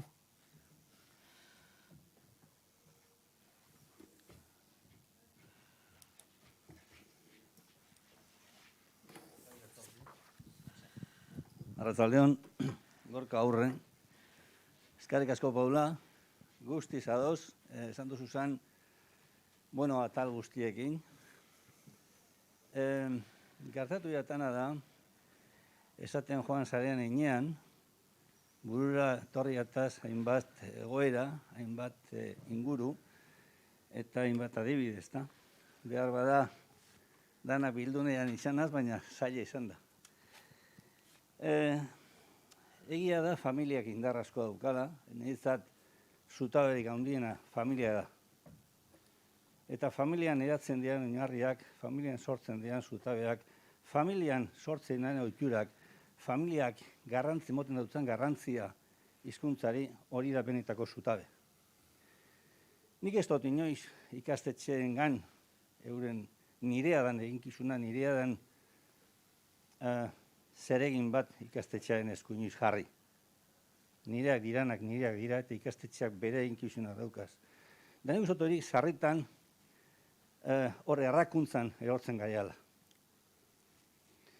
Eta etxea da, lehen izan zen oin ez dakit dan, lehen izan zen eta nik, hirurogeiko hamarkada hori ezautu dut, motiko nintzala, eta etxean sortzen diren ekanduak, etxean sortzen diren ohiturak eta etxeak daukan garrantzia hori gaztetan ikasten da. Ez dago nerabe batei edo 18 urte daukazan ja adinez nagusiadan bati gauzak irakasterik, hor beren hortasuna nahikoa esarrita dago. Eta aldez aurretik behar diranak egin behar izan ez badira, bajai daukagu ez da. Egia asko esan duzu. Eta nik anota dut hemen, ez da okerna bilen ala ez, baina esan duzun guztiak kontzientzia izugarria eskatzen dago. Euskerarekiko. Euskeraren garrantziarekiko geurea dugulako. Eta euskera geure edo euskeraz eskarean einean eskara izango. Euskaldun euskerak egiten gaitu, eta beraz hori ezean eskara, orain garean izan gaitek esan bezta. Beraz, kontzientzia maila handia eskatzen dau, nortasun handia, norberen nortasun handia eskatzen dau, militantzia ikaragarria eskatzen da euskerak, koherentzia ikaragarria eta konpromisua. Eta sarritan, begitantzen jata, Jon Juaristik aspaldi idatzitako gorrotoa lege eleberria horren izenburua hartuta, guzti honek ez ditugula gaur egun. Edo era urri baten ditugula euskeraren inguruan gabizanean. Eta beraz gatazka lege azaltzen da askotan, edo besteen aurrean azaltzen gara nolabait, pobre hijo, no? Oin besteak erreaz gabiltza eta zetan da hor, geuren hortasunak klik egiten dau behar besteko koherentziarik ez daukagulako eta benetan goiti berako euskararekiko ardatz nagusirik ez daukagulako. Gauza asko esan duzu, da danak ez doaz hemen berrepikatuko eta, baina garrantzitsua deitzat aparte etxean sortzen diren ohitura txiki ertain eta handi horrek, telebista itzali, batez ere harremanak berreskuratu behar diralako. Buruz burukotasuna berreskuratu behar diralako. Hizkuntzarako eztabaida berreskuratu behar diralako. Beste batzuen irizpideak entzunik norbere irizpideak ere azaltzeko gaitasuna landu behar diralako. ahoskotasuna landu behar dalok eta beste batzuek esaten dabena entzun eta beste hiztun batzuen euskalki desberdinak ere entzun behar direlako. Eta guzti horrek sortzen dau benetan norbere izana. Eta egia esan, konfiantza askorik ez dut inoiz izan, Jaurlaritzan egon izan arren, eta zu zerean, behatokian, zuzendari. Da konfiantza askorik ez dut inoiz izan erakundeetan, nahiz eta erakundeetan zati edo parte izan zen. Porque erakundeak ez da euskera salbatuko, erakunderik etzanean ere euskera salbatu zen. Lagungarri izan daiteke ez, bai, baina ez da euren salbazioa, euskaren salbazioaren eskutik ez da etorriko. Nik ikastetxeengan eta hezkuntzarengan, hezkuntza sistemarengan, baukat zalantzan diot eta hemen izten dut guztiok buelta bat emon daio zuen. Eredu izan behar badugu gurasoak, gure semeentzako, errotik aldatu behar duguz, jarenik daukaguzan ohitura asko. Eta beste batzuen ganako guk hizkuntzaren arloan daukagun jarrera eta joera koherentea espada inori ezin dutzagu koherentziarik eskatu. Gure seme-alabek irakurtzen ikusten ezpagaitue, ezin dutzague irakurketarako zaletasunik inondik inora sortu. Eta gero lexikoa esaten da, ez aipatu duzu lexikoa. Burura atorra zan gauzak berreskuratuz. Lexikoa aipatu duzu. Ez dago lexikoa aberatzik eta hizketarako gaitasun potenterik irakurketak gure ardatz nagusitariko bat espaldin bada. Orduan, nire zalantza da, zalantza ez, gaur egun utzetik 10 zein da oroar, bataz beste, jakina, badira, hainbat, koherentzia hori eta militantzia hori eta hori dutenak, baina oroar, zein da gaurko gizarte eroso honetan, dana eginda daukagun edo dana eginda emoten jakun gizarte honetan, euskerak behar dauana bezalako jarrera aktibo, proaktibo bat, esan duzun moduan, etengabeko bat, beti tantaka da ibili behar dugun, horrelako jarrerak zenbat dira. Porque erosoa egin gara. Egoera erosoan kokatu gara, eta hori da gure ingurua. Hori bat. Eta esfortzurako ez dago, esfortzua desagertu da mai gainetik. Da esfortzurako bai txiki, bai hartain, bai handi. Esfortzurako ez dut ikustenik gaurko gizartean jarrera askorik. Dana nahi da harin baten, dana nahi da biharko, edo ingelesa ikasi 15 egunetan. Eta gauza askok eskatzen dabe esfortzua. Euskarak eskatzen dau etengabeko esfortzua. Euskarak eskatzen dau etengabeko ikaragarrizko esfortzua. Euskarak eskatzen dau etengabeko ikaragarrizko esfortzu konsientea. Destot hori inon ikusten. Nik bizi izan dodaz,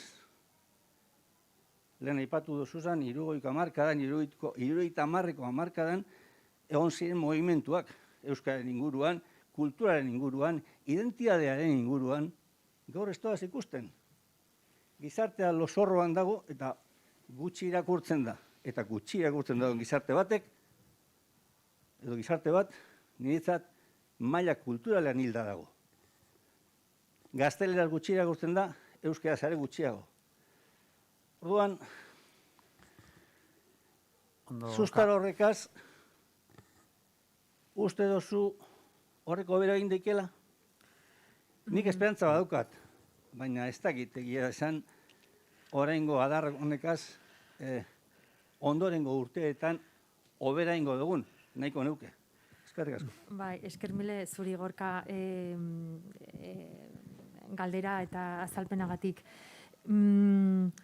Nik ere esperantza dut, esperantza kritikoa, baina nik ez dut nire hitzaldia oinarritu guraso kontzientzia dun, nortasun handiko, militante, koherentzia beteko edo konprimiso itzeleko ideal batean.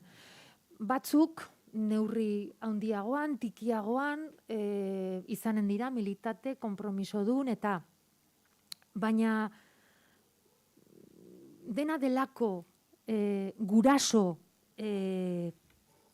dela ere, izan euskaldun, izan euskaraz ez dakiena, nik fokalizatu dut nire mezua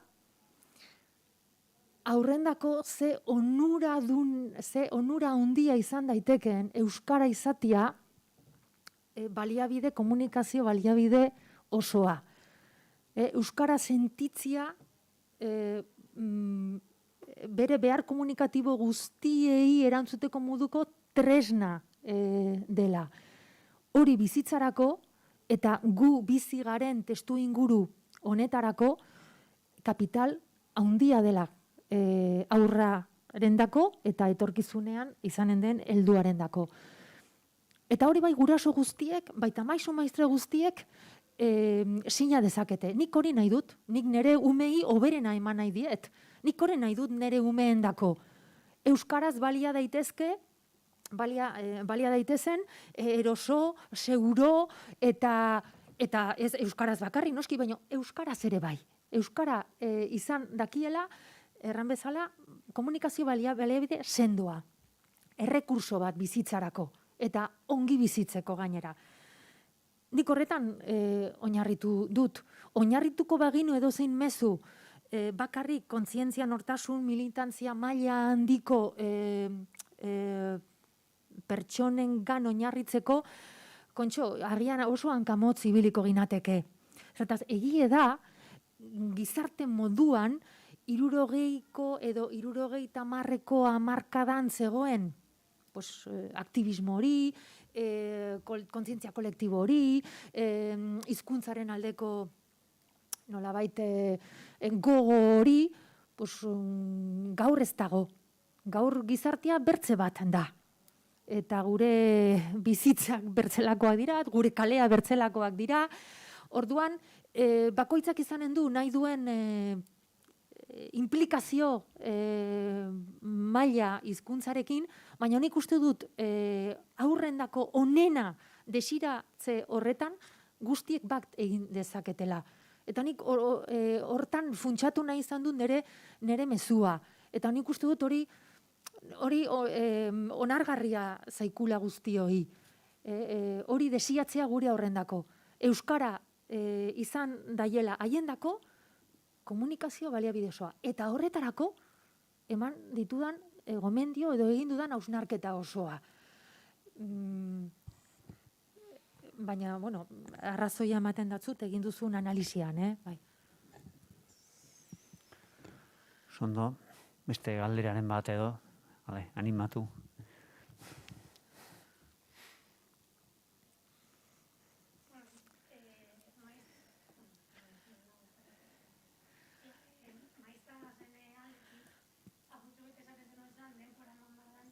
Ahoskotasuna lantzeko, nire kasuan 6-7 urte inguruko ikasleak ditut, eta zaila egiten zait ahoskotasunari denbora emote horrek gorroto ez bihurtzea euskararekiko. Zeba, gaur eguneko taldeekin eta ditugun ikasle kopuruarekin, kostatu egiten zait guztiek hitz egiteko eta ahoskotasunerako eman behar diedan aukera hori izan dezaten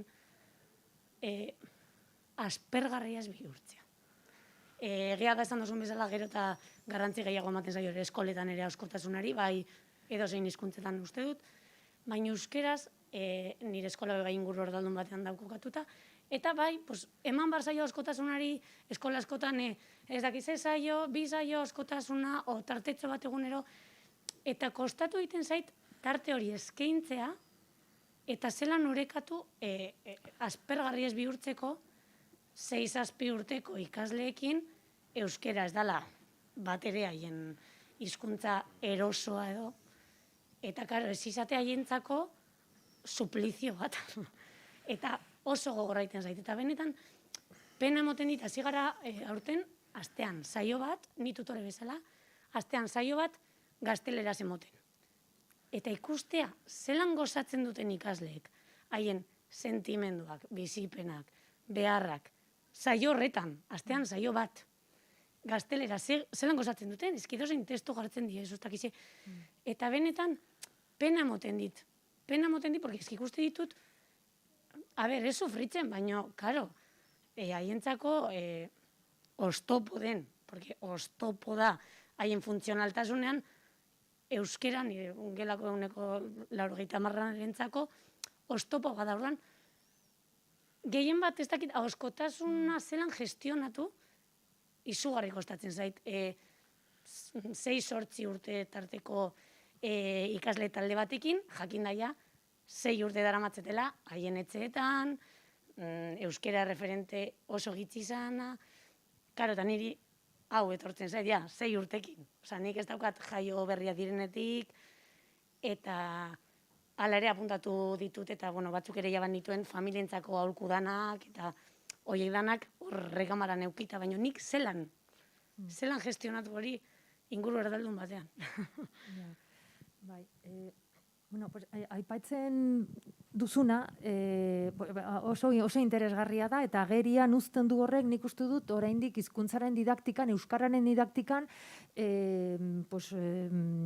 dugun utxunea edo gabezia. Hizkuntza idatziaren lanketa unitzez ere integratuago dago eta sistematikoagoa da, eta ahozkotasunaren didaktika, hizkuntza mintzatuaren irakastea, ez dago horren bertze. Eta orduan, ahozkotasuna lantzia eta hizketan aritzea gauza bera dela, edo berdinkatu dira haunitz aldiz, eta ez da gauza bera.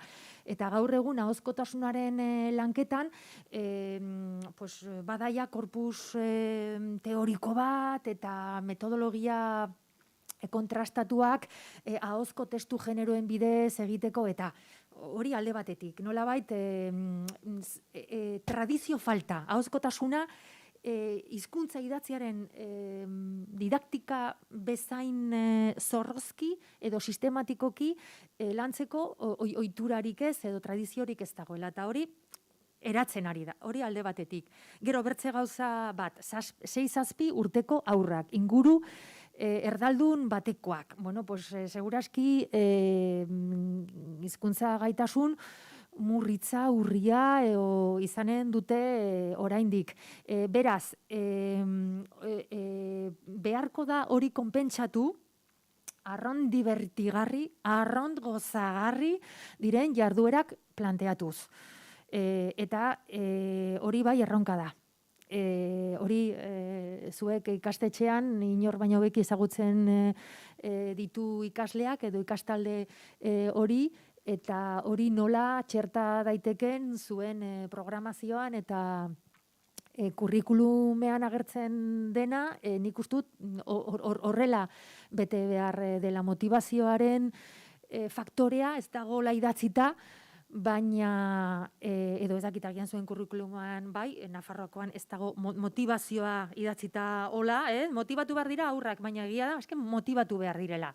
Bertzenaz, irakastea ez da eraginkorra.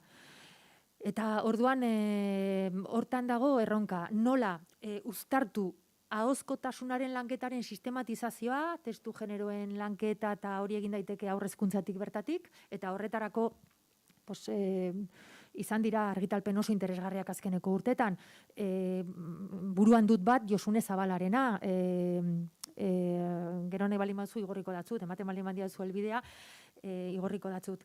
Eta motivazioa, jarduera divertigarri eta gozagarrien bidez hori egitea. Bai, erronka da, eta ulertzen dut zure kezka. Nik hori lantzen dut, maisu maistra gaiekin, ez? Eta pixka bat saiatzen naiz nolabait klabe horretan hausnarrazten.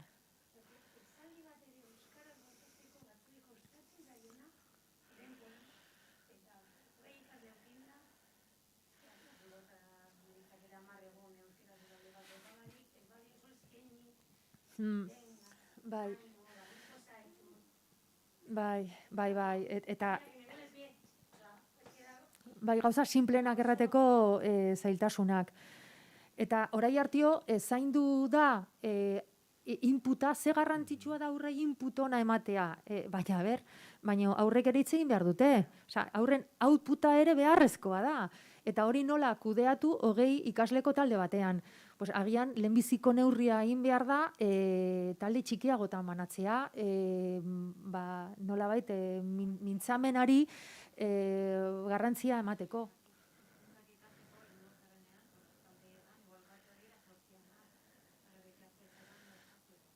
Bai, biztan da. Bai, diozuna astean esaldi bat egin duzu, baina eta hori ez da aski, agerikoa da.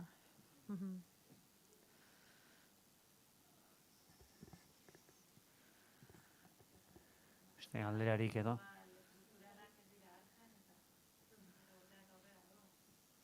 Markatu Rocío, zer?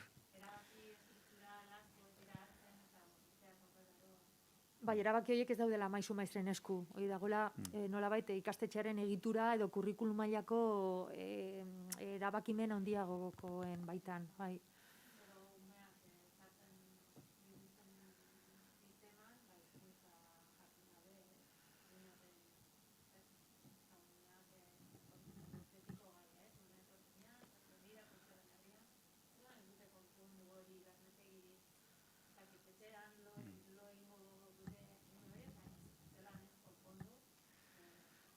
Bai, harrera gelak, ez? Eta gutienezko ulermena bermatu hartio, bai.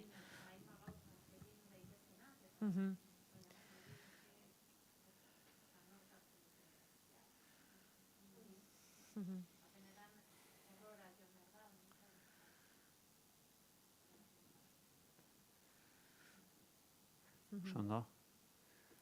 Usnarketa gehiago edo? Nik bizi dudana etxean, Hartu, igual, mikroa ez dakit, ez dakit streaming bitartez jarraitzen dutenak. Galdu dute zure usnarketa, Rocío. Ez, hori, harreman horizontalen kontua, ez? Igual, 5 urtera arte, ez? Igual, semea erosoago zegoen euskaraz, eta bera bezala, familia euskalduneko bere lagunekin euskaraz egin izan duela, baina 6 urterekin denak erosoago daude gaztelaniaz, zelan aldatzen duten txipa eta horra amaitzen da, baina da hori ez, erosotasun puntua ez dakit, gaztelaniarantza pauso eman eta zelan galdu dituen, zelan galtzen dituzten, pentsatzen dut orokorra izango dela, ez? Hori, harreman horizontalik eta ze zaila den, eta ez dakit, horre ere, ezinezkoa. Ez dakit. Bai, horretan nik uste dut ikerketa hutsunea ere badela, ez dakigu zergatik lagun aur talde batean nagusitzen den halako batean, adin batean edo hasieratik edo hizkuntza bat edo bertsia. Alderdi kuantitatibo hutsa dela pentsa genezake, baina niri maisu maistrak erraten didate ez dela alderdi kuantitatibo hutsa. Hau da, talde batean, etxe euskaldunetako aur gehiago baldin badira, euskaraz eginen dutela espera daiteke, automatikoki? Badirudi ez eta ez erratan ere zarete buruz, badirudi ez dela kontu kuantitatibo hutsa, ez dela hain erraxa. Orduan, kontu kualitatiboa ere bada, zer gertatzen da? Zer dakigu aurren lidergo linguistikoen inguruan? Zer dakigu aurren sentiberatasunaz referente linguistikoen nolabait eraginan noaino asumitzen dute eta ohartzen dira primeran zein den hizkuntza nagusia eta horrek sortzen duen erakargarritasuna eta alde horretatik ikerketa ere falta da. Ez dakigulakoz, hasieran aipatu dudana, euskaraz egiten baldin badute ikasgelan, hau da, nolabait erabilera induzituko testuinguru batean, ezin du provokatu transferentziarik erabilera hori eramateko erabilera libreko egoera batera, plazara, jolastokira, ezin dugu hori esperatu, ez dago modurik hori provokatzeko, zertaz, perse gertatuko denik, badakigu ez dela hala, ez?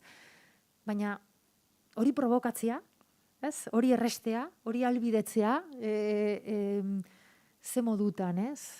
Nik uste dut, hipotesi moduan botako dut, alde horretatik, eta berdinen arteko hizkuntza harremanak euskarara aldatzeko, eskolaz kanpoko jarduerak funtsezkoak direla.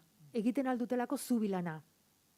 Jarduera horiek antolatuak, hizkuntza aldetik helburu oso garbia dituztenak, baina horrendako hori lausotua egonta. Aurrek sentitzea, erabilera libreko eremua dela, ludikoa, ongi pasatzekoa, baina aktibitate horrek oso helburu garbia izatea da, hizkuntza portaerei eragitea, aurren arteko hizkuntza portaerei eragitea. Eta horretarako biztan da, behar direla hezitzaile oso ongi prestatuak, hizkuntza dinamizazioaren inguruan, hizkuntza portarei eragiteko estrategiaz ongi hornituta, eta dena delako jarduera, izan kirola, izan musika, izan baliagarria izatea, horretarako. Hori da, nire izia. Bueno, aipatu dela erabilera ere, egia dani askotan kezkatzen hau erabilerarekin lotuta kalitatea, eta batzutan ere kalitate horrek nolabait erakarpena edo murriztu dezakela. Esan nahi dut, azkenean badirudi, edozein euskara balio duela, edozeinan komunikatu gaitezkela, elkar ulertu egiten dugulako. Orduan, gauza komunikazioa eta beste bat hizkuntza. Eta orduan, nik uste askotan ere, gabezi hori badaukagula kalitatean. Eta horrek egiten duela gure hizkuntza ere erakarpen hori galtzea. Ez dakite... Bai, kalitatea erosotasun moduan, jatortasun moduan ulertuta eta azken batean... Eta beraztasun falta hori, azkenian ere umeek komunikatzeko eta joera... Ez dakit, hitzak falta zaizkizu, baina gero edozein hitz balio du, eta azkenian nolabait hizkuntza hortxe geratzen da, ez dakizula zertan bilakatzen den, ez dakit transformazio hori, eta ez dakit guraso moduan ere, edo irakasle moduan ere, ze erakarria den nolabait zure lankide batek euskara polit bat, bueno, polita esan nahi dut, aberatza eta askotan falta dela, aberaztasun horri garrantzitsua dela euskaraz mintzatzea, baina baita ere euskarari garrantzia ematea eta benetako daukan aberaztasun hori ere erakustea eta inguruan lantzea. Bai, ados naiz, bai. Edonola ere, batzutan, kalitateak erabilera murriz dezake, baina nolabait autozensura dagoelakoz. Guraso batek pentsa dezake, niri batek errantzidan hitzaldi batean. Nik ez diot euskaraz egiten aurrari, ez dut oraindik ze bat. Tankera horretako nik familiei, zuk aipatu duzun kalitatearen inguruan, nik uste dut importantena dela, bat eroso sentitzea, guraso bat eroso sentitzea. Eta eroso ez dagoen moduan aldatzea gaztelaniara, eta erran edut, baina aurrei ongi hitz egitea oso importantea da. Baina kalitate hori ez daiela izan erabilera gutxitzeko arrazoi bat. Bertze gauza bada, irakasleen eredugarritasuna kurrikulumak dio. Hori oso garbi dio kurrikulumak eredugarritasuna. Eta nik eredugarritasun hori nahiko nuke pentsatu edagarria dela eta horretan bat heldu naiz zurekin, aur zaintzan dabiltzan guztiei, entrenatzailei, erizitzailei, hori izan litzateke hoberena. Zertaz, diozun bezala, hizketan eroso, goxo, ongi, zuzen, eraginkor, egiten duen batek erakarri egiten du. Oso goxo sartzen da horren jarduna belarritik. Eta horren input oso kalitate honekoa da. Bai. Bueno.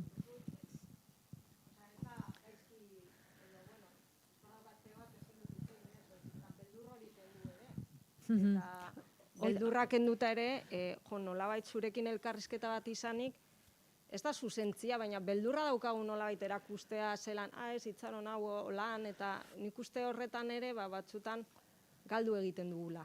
Ez daukagulako badirudi, zuzentzen badizut gaizki edo, eta askotan, ez dakit, nolabait... Helduen artean diozu, zuzentzarena. Bai, esan nahi dut, ez dut esan nahi kalitatea, bakarrik kalitatean hitz egin behar dela, baizik eta batzutan beldurra dagoela, naiz eta gaizki egin ere, nolabait hartu eredu non hemen ikasi dezaket, edo beste hizkuntza bezala, nolabait inguruan badaukazu, hurbilduko naiz ikasteko, eta bildur hori kendu, naiz eta egoki ez egin, saiatu naiz, baina badaukat zuzentzeke hori, eta nik uste askotan guri ere, gertatzen jakula, bildur hori daukazula, edo ez dakit izango dan errespetua, edo ez dakit, eta horrek mugatzen duela asko, aurrera egitea, eta umeek ikustea, erratzea ez dagoela gaizki, aita txartu hitz egin du, eta ez da eze gertatzen, bera saiatu da, eta geratzea horretan.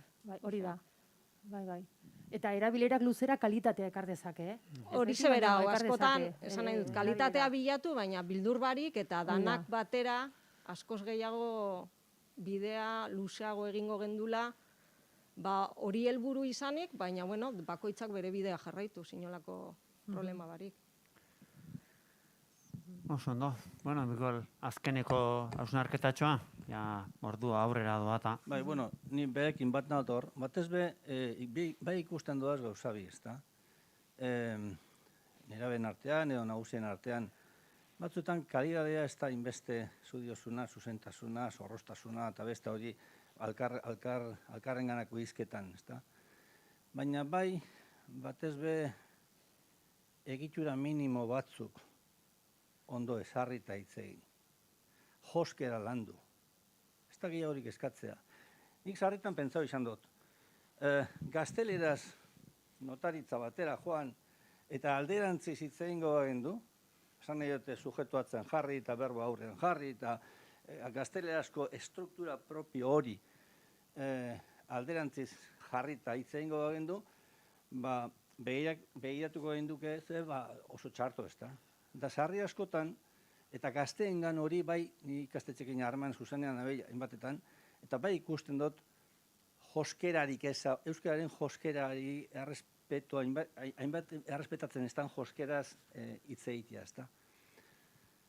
Orduan, danak balio dau. Euskara egiteak, euskararen joskeraren kaltetan izan behar dau. Ni uste hori asko zaindu behar dela, eta ikastetxeko horretan, uste dut, erantzukizuna badaukiela.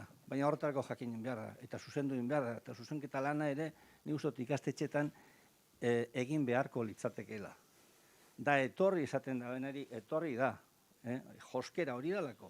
Eta hori bai ikusten dut, kalidadea zitzeiten dugunean, kalidadea bera, goi mailako kalidade hori, igual, algo batera etxita, bai ikusten dut. Eta gero bestalde, harreman zuzenetan, bai nerabeek euren artean, edo gazteak euren artean, edo nagusiak, sarri askotan hitz egiten duzunean, edo administrazioagaz, edo beste batzuekaz, nik badaukat susmoa,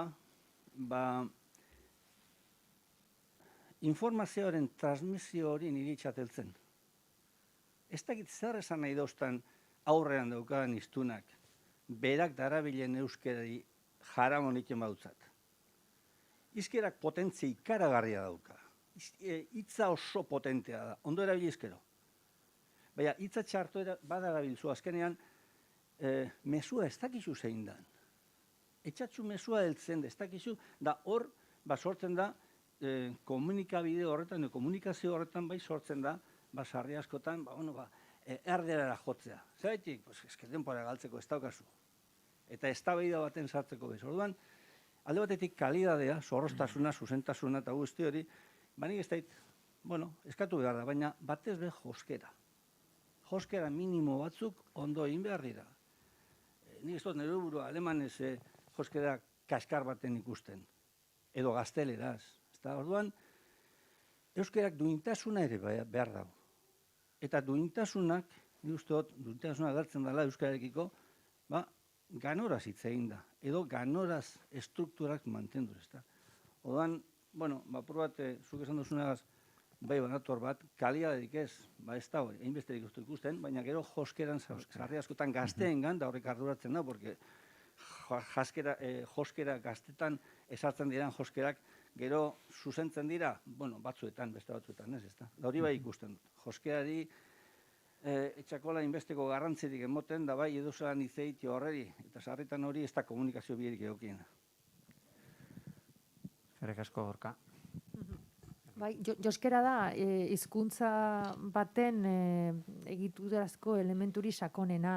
Lexikoa, hauniz ez ere, erantxiagoa da, edo gainean dago, baina joskera da azken batean oso barne araua, ez? Eta, bai, ados nago zurekin. Bueno, ondo baderitzuzue, amaitutzat emango dugu, saio ederra egin dugu. Eskerrik asko, Paula, gaurko hitzaldiagatik, uste dut motxila, gure motxila ere, pixka bete dugula gaur, eta pixka transmititzen dugun ere gure motxilaren edukia. Eskerrik asko zuei etortzeagatik, eskerrik asko azkenean streaming bitartez jarraitu ahal izan dutenak, ez teki jarraitu ahal izan duten, barkamenak ere eskatu nahi dizkizuete horregatik. Eta bueno, esan dakoa, hurrengora arte. Bai, izan ongi. Bai.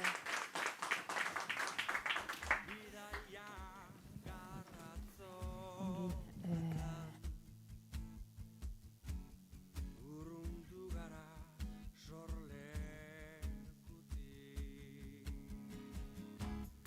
Arrotze herriak zelatan gazta